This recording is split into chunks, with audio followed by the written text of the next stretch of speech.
And g'day, in this tutorial we'll be looking at manual retopology or quad draw.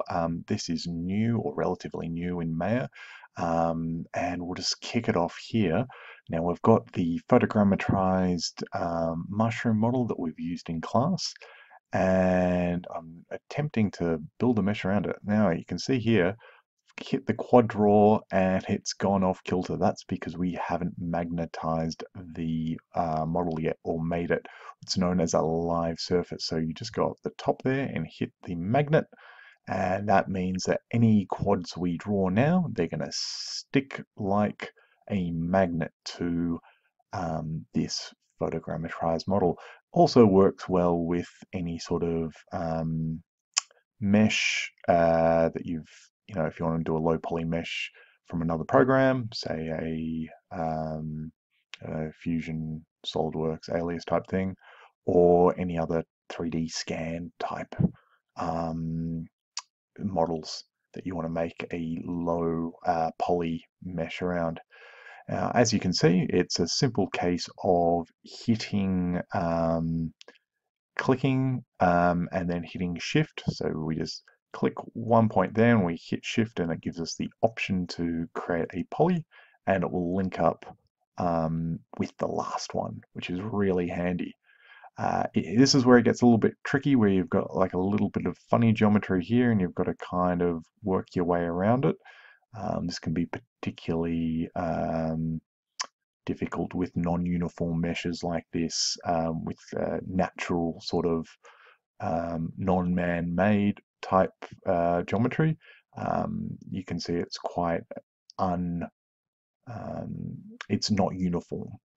So you've really got to think ahead how you're going to create these polys and mesh it all together. Uh, this is, I'd say, a relatively difficult um, model to start off with, but it will illustrate the process quite nicely, and it will show you some of the problem areas that you might engage with later on. So as you can see here, it's just a case of rinse and repeat. We put in generally 2 dots or 1 dot and just navigate around the complex terrain of this little mushroom here, and we try and get them to fit as best as possible.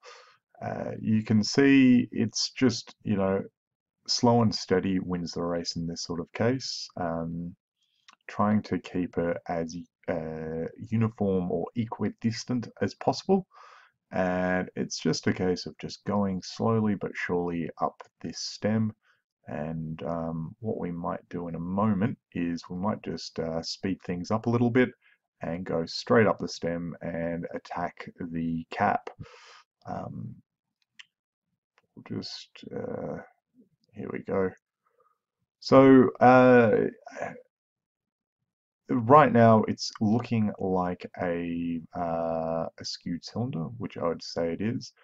I should note in May 2018 there are slightly better tools. A colleague, Dr. Scott, has sent a video showing off the new feature set in 2018, which might interest you if you wish to pursue this further, especially in things like VR, AR. Low poly models are a must just to make the most out of the limited sort of rendering capacity of most phones and that and whatnot. So yeah, as you can see here, we're just working up to the cap. And this is where it gets a little bit tricky because they've all got to converge into the center. So um, there's really not a good way of doing this, in my opinion. I've seen a few people try this online and no one's got a consistent sort of methodology. So my case is just keep creating quads as best you can, and just oh, there's a try. So yeah, again, just keep making quads, and every so often have a look at the geometry and see how it's going. So we're just going to show all now. As you can see on the left, that's one we prepared earlier. We'll just take off the live surface just to see how it's going. And it's not too bad. We've I've got one problem. Yep, that face there, that's a bit of an issue. But outside of that, it's slowly but surely getting there. And like I said, this is a really complex model. There's no, um, consider if you're doing something like a simple electronic device or something like that, it would be nowhere near as complex an organic shape as this mushroom. So keep that in mind. It's just a case of slowly but surely. As you can see on the left there, that's one that we did earlier.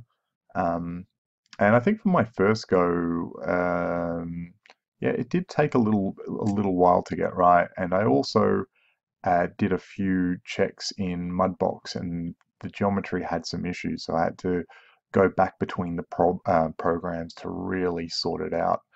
So if we update that as a new scene, how are we going? So we've still got a few issues with the valiancies and whatnot, and you can see here in the red. Before it was just um, it was glowing red before, I've got to say. So we've killed off a few of the bad polys or the bad geometry. But yeah, a little bit more work got to remember throughout this um, entire modeling experience is that it's not, you're doing it manually, so there is likely to be issues. That's my take on it. So on the right here is a automatically retopologized model, and that's what I'll be showing you how to do. Um, you'll notice that um, the the poly count. So if we go through them all, lowest to highest, I think that is there's several. So that's you're looking at 70,000 um, going down to 3,000-ish. So 70,000 to 3,000 is a huge jump, and all the way down to 500. So you can see the difference between the different meshes and the respective, I guess, resolutions of them. Anyway, have a look at the next tutorial, and that should explain it a little bit more.